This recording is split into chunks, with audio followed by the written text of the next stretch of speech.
Gregory Mankiw, günümüzün en saygın ekonomi profesörlerinden birisidir. Harvard Üniversitesi'nde ekonomi profesörü olarak görev yapmaktadır ve ekonomi alanında yazdığı kitaplar, dersler ve makalelerle dünya çapında tanınır. En çok bilinen eseri Principles of Economics yani Ekonominin İlkeleri kitabı, ekonomi eğitiminin temel taşlarından biri olarak kabul edilir. Bu kitap hem öğrenciler hem de ekonomiye ilgi duyan herkes için karmaşık ekonomik kavramları sade ve anlaşılır bir dille sunar. Mankiw, ekonomik düşünceleri ve öğretileriyle piyasa ekonomilerinin işleyişi, politika yapımı ve bireysel karar alma süreçleri hakkında derinlemesine bilgiler verir. Bu podcast serisinde onun ekonomi dünyasına kattığı temel prensipleri birlikte keşfedeceğiz. Ekonomiye giriş. İnsanlar nasıl karar verir? Bir hane halkı gibi bir toplumda birçok kararla karşı karşıyadır. Hangi işlerin yapılacağına, bu işleri kimin yapacağına karar vermek zorundadır. Bazıları yiyecek yetiştirirken bazıları giysi üretir, bazıları ise bilgisayar yazılımı tasarlar. Toplum, insanları ve kaynaklarını çeşitli işlere tahsis ettikten sonra ürettikleri mal ve hizmetleri dağıtmalıdır. Kimin havyar yiyeceğine, kimin patatesle yetineceğine, kimin Tesla süreceğine, kimin otobüse bineceğine karar verir. Neden? Çünkü kaynaklar kıttır, yani sınırlıdır. Bu yüzden toplum herkesin istediği her şeyi üretemez ve herkes ulaşabileceği en yüksek yaşam standardına sahip olamaz. İşte ekonomi, bu kıt kaynakların nasıl yönetildiğini inceleyen bilim dalıdır. Ekonomistler, insanların ne kadar çalıştığını, ne satın aldığını, ne kadar tasarruf ettiğini ve tasarrufların nasıl değerlendirdiğini inceler. Ayrıca insanların birbirleriyle nasıl etkileşime girdiğini, örneğin bir malın fiyatının ve miktarının nasıl belirlendiğini araştırır. Bugün ekonominin temel prensiplerinden olan insanlar nasıl karar verir sorusuna yanıt arayacağız. İlke 1. İnsanlar takaslarla karşı karşıyadır. Bedava öğle yemeği diye bir şey yoktur şeklinde eski bir söz vardır. Bu sözde çokça doğruluk payı vardır. Sevdiğimiz bir şeyi elde etmek için genellikle sevdiğimiz başka bir şeyden vazgeçmek zorunda kalırız. Karar vermek, bir hedefi diğerine tercih etmek demektir.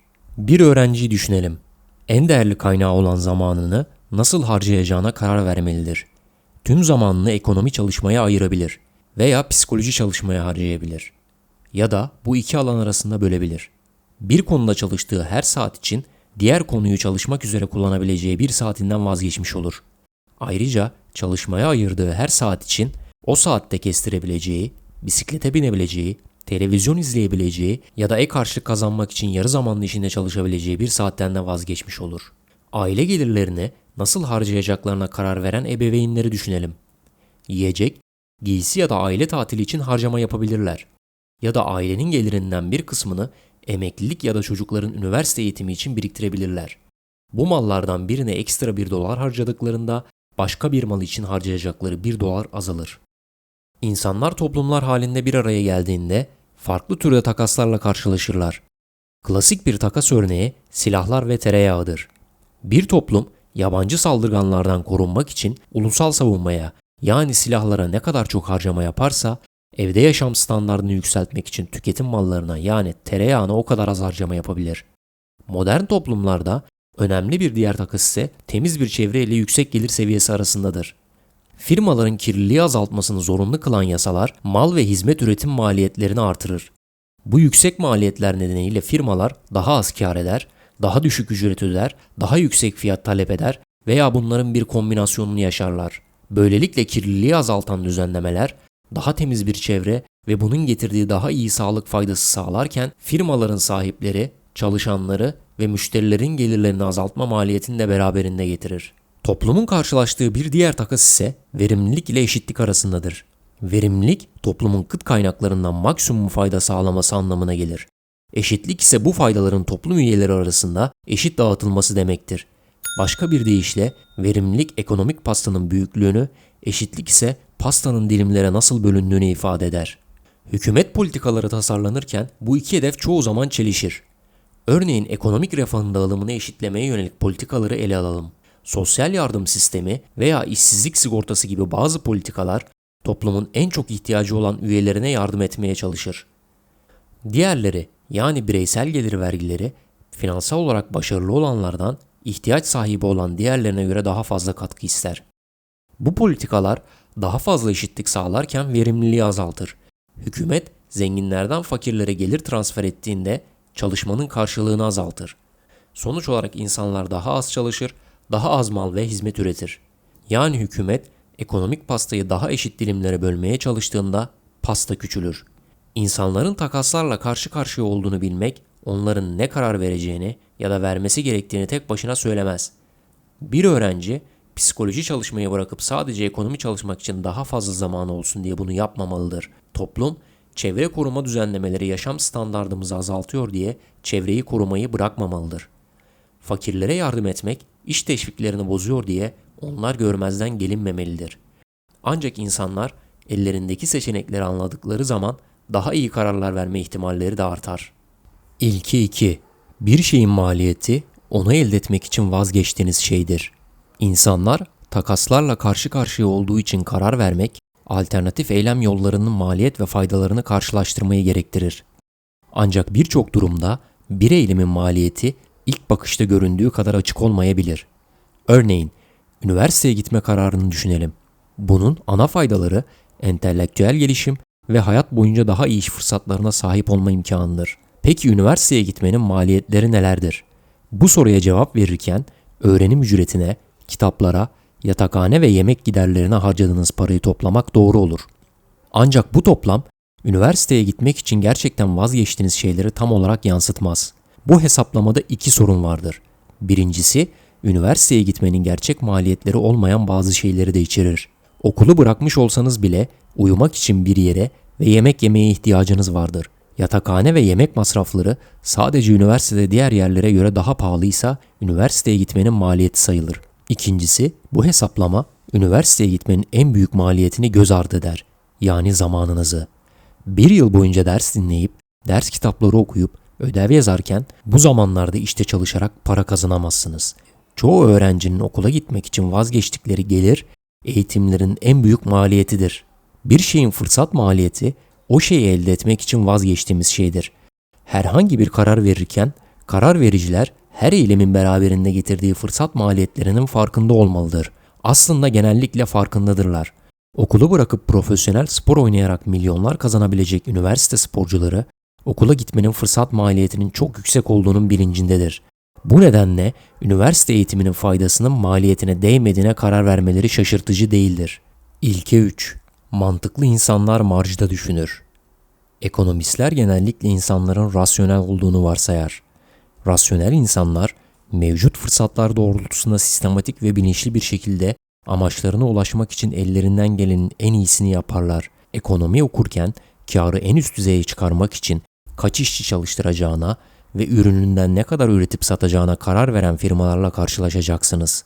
Ayrıca elde ettikleri gelirle ne kadar zamanlarını çalışmaya ayıracaklarına ve hangi mal ve hizmetleri satın alacaklarına karar vererek mümkün olan en yüksek tatmin seviyesine ulaşmaya çalışan bireylerle de karşılaşacaksınız. Mantıklı insanlar bilir ki hayattaki kararlar nadiren tamamen siyah veya beyazdır.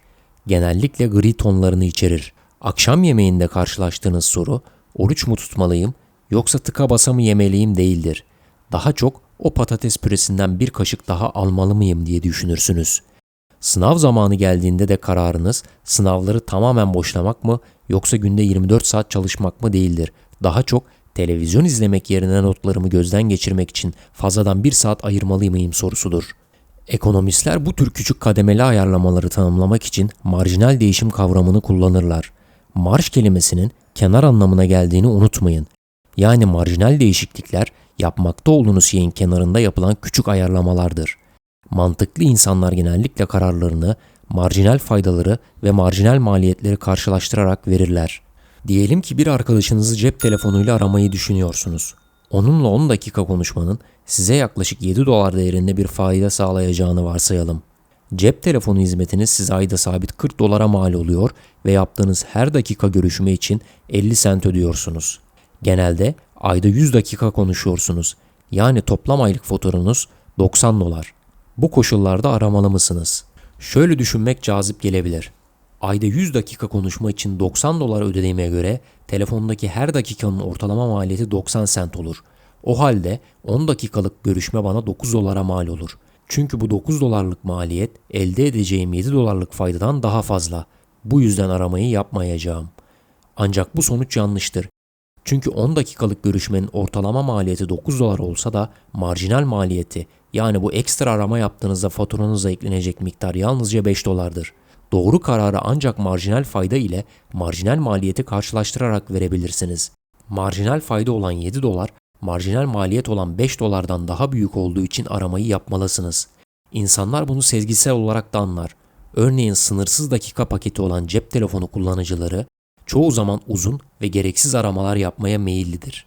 Marja düşünmek işletme kararları için de geçerlidir. Örneğin bir havayolu firmasının bekleme listesi yolcularına ne kadar ücret talep etmesi gerektiğini düşünelim. Diyelim ki 200 koltuklu bir uçağın ABD içi bir uçuş maliyeti 100 bin dolardır. Bu durumda her koltuğun ortalama maliyeti 500 dolardır. Buradan hareketle havayolu şirketi hiçbir zaman 500 doların altında bilet satmamalı diye düşünebilirsiniz. Ama rasyonel bir havayolu marjda düşünerek karını artırabilir. Uçak kalkmak üzereyken 10 tane boş koltuk var ve kapıda bekleyen bir yolcu 300 dolar ödemeye razı. Havayolu şirketi bileti satmalı mı? Tabii ki evet. Çünkü uçakta boş koltuklar varken bir yolcu daha eklemenin maliyeti çok küçüktür. Yolcu başına ortalama maliyet 500 dolar olabilir. Ama marjinal maliyet sadece yolcuya verilen bir kutu içecektir. Bekleme listesi yolcusunun ödediği ücret marjinal maliyetten yüksek olduğu sürece bilet satışı karlıdır. Marjinal karar alma bazı kafa karıştırıcı ekonomik olguları da açıklar. Klasik bir soruya bakalım. Neden su bu kadar ucuzken elmas bu kadar pahalıdır? İnsanlar hayatta kalmak için suya ihtiyaç duyar. Elmasa ise hiç gerek yoktur. Buna rağmen insanlar elmasa bir bardak sudan çok daha fazla para ödemeye razıdır. Bunun nedeni bir kişinin bir mal için ödeme isteğinin o malın marjinal faydasına bağlı olmasıdır. Marjinal fayda ise kişinin zaten sahip olduğu miktara göre değişir. Su hayati önemlidir. Ama fazladan bir bardak suyun marjinal faydası küçüktür. Çünkü su bol miktarda bulunur. Elmas ise yaşamak için gerekli değildir. Ama çok nadir olduğu için fazladan bir elmasın marjinal faydası büyüktür. Bir rasyonel karar verici yalnız marjinal fayda marjinal maliyeti aştığında harekete geçer.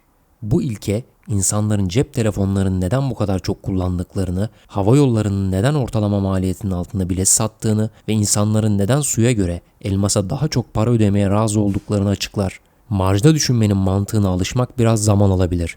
Ama ekonomi eğitimi size bu mantığı uygulama fırsatını fazlasıyla verecektir.